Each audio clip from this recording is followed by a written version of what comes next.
Good morning, good afternoon, or good evening, wherever you are. And welcome to Ticket to Life 2023. I still cannot believe we are in 2023. That is so crazy. And the crazier thing is that we are already into the third week that I'm podcasting. This is week 3 of the month. And by the time you hear it, we'll probably be closer to the very end of the month. It is so crazy. I always like to refer to January as the forgotten month because it's at the beginning of the year, trying to get everything in order, do those resolutions, change things. And before you know it, in a snap, it's gone. And we're into February. So, giving you a heads up, don't forget, ladies and gentlemen, that Valentine's is in uh, February. So, giving you a heads up now. So, start looking around. Start getting the hints from your loved ones that get upset if you don't buy them something or get them something. To me, it's another day. You should love your individual person as much as you can each and every day and let them know. You don't even have to buy them anything, just let them know. So, I went to the store today and I met this man. And yes, he was a little bit older than I was. And we got to talking. And he told me he had to put his wife in a home. He said, I just couldn't take care of her anymore. And of course, I said, I'm so sorry. And he said, but it's so expensive. It's $6,000 a month. $6,000 to keep a loved one, and he's doing it. He said, "I had to cash in some CDs, some IRAs. I'm cleaning my house out because eventually I'm going to have to sell my home." So I think that's just so sad because, again, we need to count our blessings each and every day. And I hope that he is able to get some help. He seemed to be okay. I mean, he wasn't like in rags or anything, but I mean that he loves his wife so much that he is willing to do this to have her have good health care, someone there to take care of her. I'm assuming she had dementia. I didn't want to get too nosy. But again, people have a tendency to feel comfortable to tell me personal things, and that's okay. And I listened, and God bless him and keep them safe. And hopefully his wife will be fine and his kids will help him. But he will, like he said, he may have to sell his house. He said he can't get any help from the VA. I don't know why he said that, but he said he wish he could, but he's doing okay. And the most important thing was that he told me he went to the doctor and had his prostate checked, and he was very healthy. So again, sometimes people tell me things that I they feel comfortable, and that's great. I'm glad I have that face. The other thing is, I went to, we'll have a big event coming up this weekend, and I'll talk about it later in another podcast. And I am not one to wear makeup. Obviously, you see my picture on the cover for the podcast. I don't wear a lot of makeup. I just never have. I mean, I'm just not that type of person. Slap on some lipstick, some blush. If you're lucky, I might put on some mascara, some concealer under so you don't see my dark circles. But I'm just not a person that gets all glamorous. That's just not who I am. That's not who I have ever been. But anyway, so I thought I'm going to go get some makeup. So I would go to my daughter highly recommended Sephora. So I go to Sephora. Oh my gosh. The young lady that helped me, her name was Holly. And Holly, thank you very much. You were so much help. She literally got me in and out of there. I bet I was not even there 15 minutes and $90 later. But that's okay. I had treated myself. My sister had given me a birthday gift. So I used it this morning, but it was great. Like I said, I'm not one to wear that. So I will make sure when I beautify myself I'll put some pictures on Instagram so you can see if I looked any different. But anyway, the girl was wonderful. She matched my skin tone. I told her I don't want anything cakey. I wanted something clean just to, kind of touch up those age spots on my face. But anyway, she did it. And Holly, thank you so much. I cannot wait to put on my makeup for this weekend. Um, but I have to tell you, I did get a little anxious because I don't wear this stuff. And honestly, I believe everyone has anxiety at a certain point, and this is leading up to our podcast. Um, we all do have get a little anxious to say, "Oh no, I never do. I never get anxious." But we all, at one time in our life, have gotten anxious. Now, to say you've gotten the high anxiety kind of thing. Oh, speaking of high anxiety, there is a funny, funny movie. If you are especially a Mel Brooks fan or like that type of humor, and it's called High Anxiety, it was made in 1977. It's just funny. So if you want to watch a funny movie about anxiety, uh, he has acrophobia. That's the fear of heights, which I know several people who have fear of heights. I myself, to a certain degree, I'm not comfortable. When we went to New York several years ago, and we went to the Empire State Building, I was looking a little, just kind of peeking over the edge, but it was kind of fun to do. But anyway, so that's a funny movie. But back to how, anxiety, we do um, all have an anxious moment or have in our life. Now, some people say, was anxiety? I've got depression, and that's a type of anxiety. Well, not really. I guess one can lead to the other, but actually, you can have both. You can actually have anxiety and depression. And unfortunately, that's kind of scary to have both. Anxiety, the definition I will give you is when people worry. Again, we all have worried or worry at some time in our life. But I did find out that 85% of things that we worry about never even happen. 85%.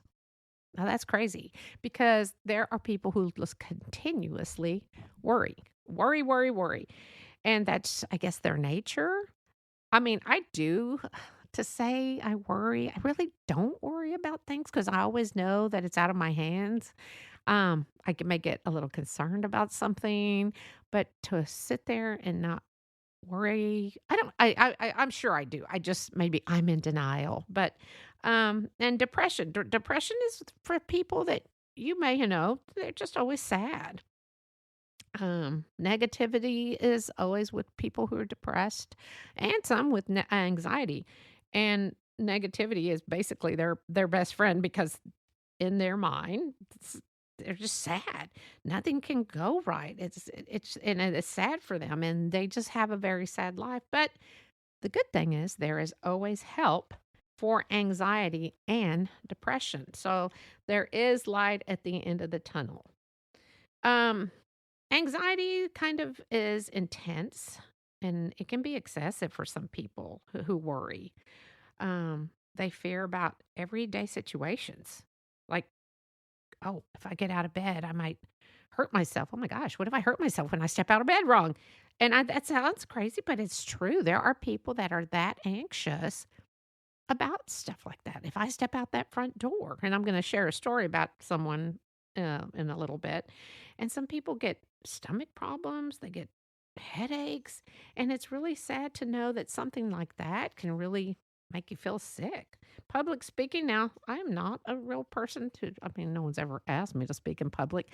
I hide in my room here behind a mic where obviously I am very comfortable, and I have reached out to thousands in all these different countries, which it's easy for me because I'm not in front of all those people. So I don't know how I would be public speaking. I don't care to find out, but a lot of different times we get anxious is how about if you're in school and you have to take a test or go to the doctor, the white coat syndrome, as they call it, the dentist's office. Yeah, my blood pressure is always high at the dentist's office. They're like, "Oh, are you on high blood pressure medicine?" I said, "Nope." But it's interesting to know that these things are kind of out of our control. It's really hard to think that some people could or can be like Beth Dutton from Yellowstone. I'm not sure how many of you watch that show, but it's very good. And this character that is played by Kelly Riley. Now, this I don't know how many again have watched this, but it's a really good show. I'm repeating myself now. But anyway, her character is like, wow. She's confident. She says what's on her mind. She's not going to worry about what comes out of her mouth and who she hurts or if it's offensive or not. Now, I myself have never met anyone like this. I don't know what I would do if I met someone like this and they had to tell me what they really thought of me. But there are people like that. And they don't think, oh, wait. I mean, when you speak to someone, you don't know if they're suffering from a disease or if they're depressed or if they are anxious. So I don't know if I could handle someone like that if I actually met someone like that. But I'm pretty sure there are because the character she plays is absolutely fantastic. She's a great actress. Um, but to me, most people you can get. I mean, if you meet some people and catch them on a bad day, just look out because you don't know what they're going through. And if you suffer from anxiety, that is not going to help you. And so you always have to be careful of people. Like I said, now for me, if I were having a bad day, I'd probably say, well, probably shouldn't be talking to me or say anything offensive to me right now. I usually don't think I have bad days, but we all do. To say, oh, I just have perfect days all the time. No such thing, as I have said, no such thing as perfect. But for some people who have a bit or a lot of anxiety, some people would say, oh no, I'm not anxious at all. I'm fine. And as you're discussing this, you see them wringing their hands together or they're constantly rubbing their thumbs and finger on their pointer because I have developed that habit. And I'm like, okay, and I catch myself and say, stop. Why are you doing that? Or they're touching their face or scratching their head continuously because sometimes, or playing with their hair. That is one of the signs. They're always playing with their hair or biting their lips. And if they're sitting, they're shaking their leg like up and down, or side to side. So these are kind of signs that I've noticed when people are anxious.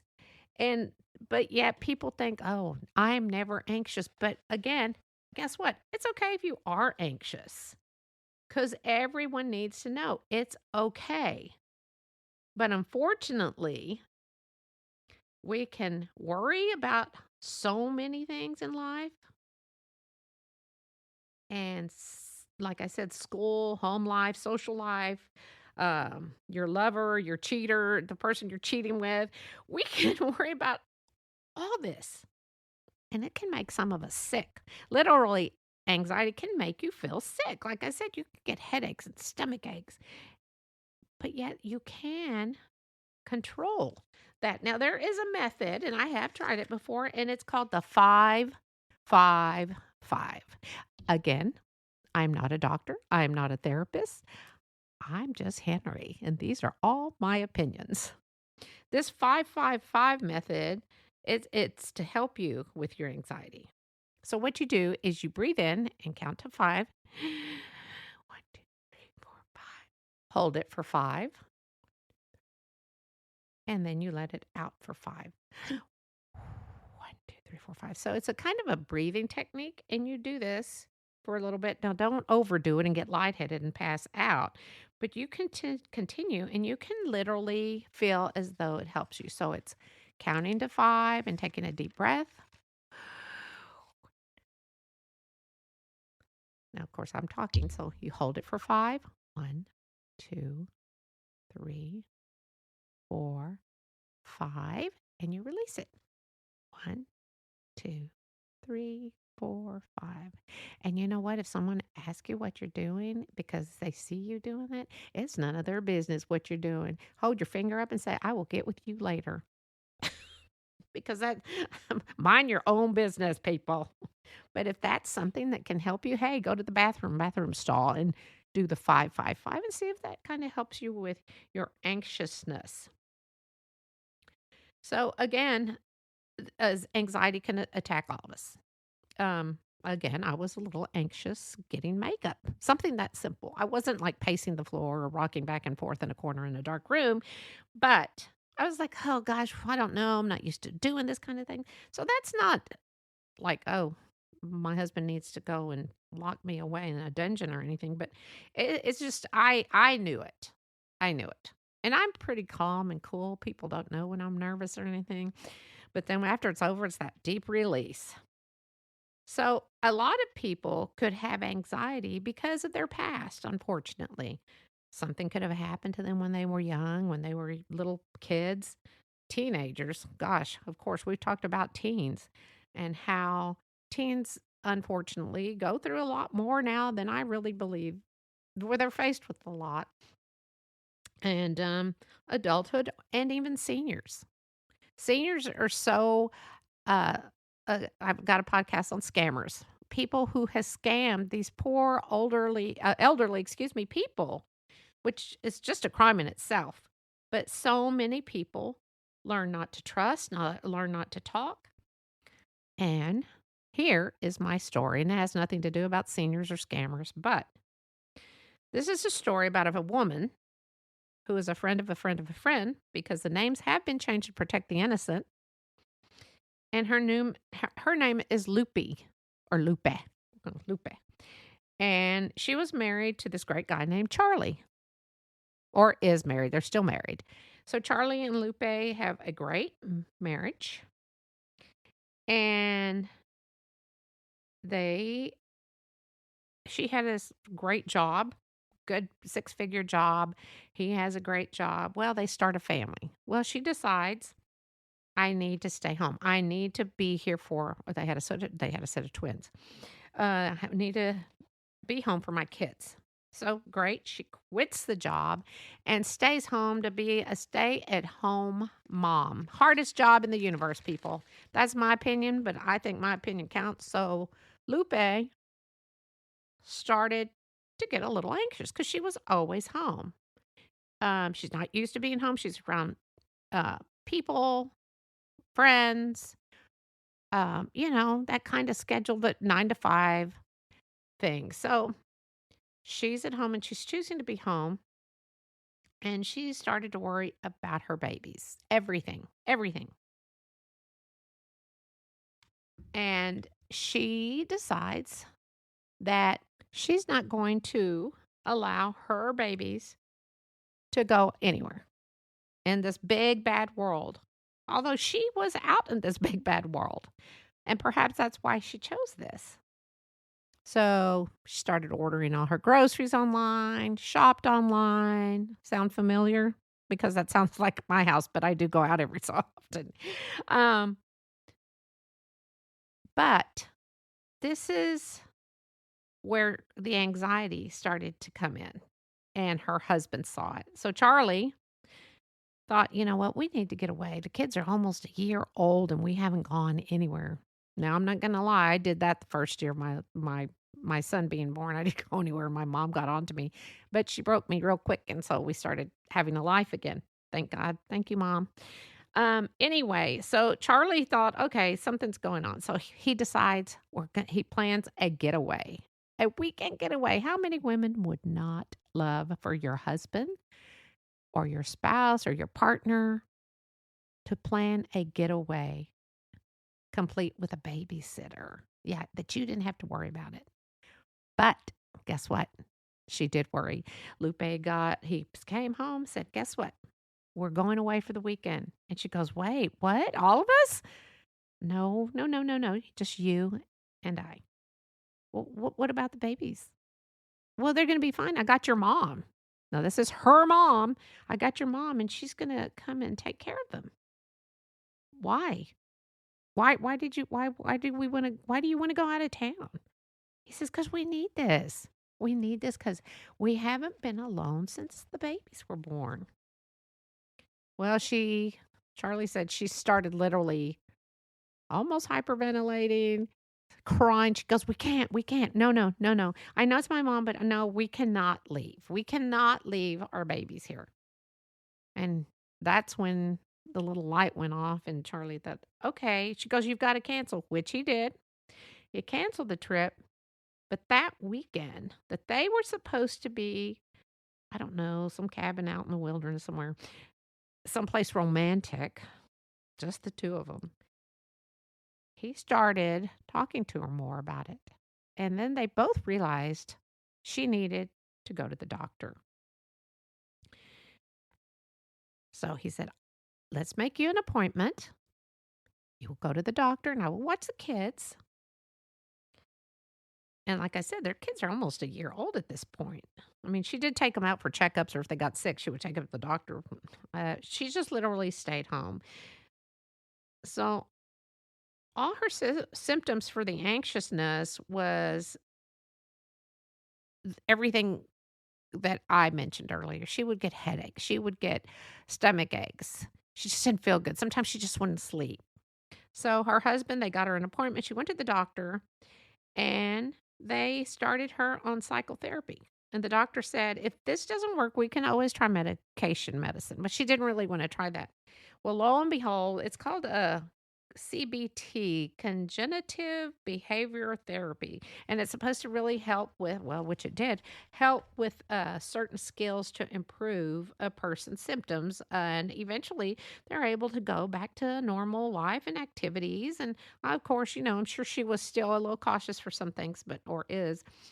But I remember that the doctors, the therapists, these are no, again, let me tell you this before I keep going. Again, these are just my opinions. I'm not a doctor, not a therapist. These are things because I have seen people who are like this.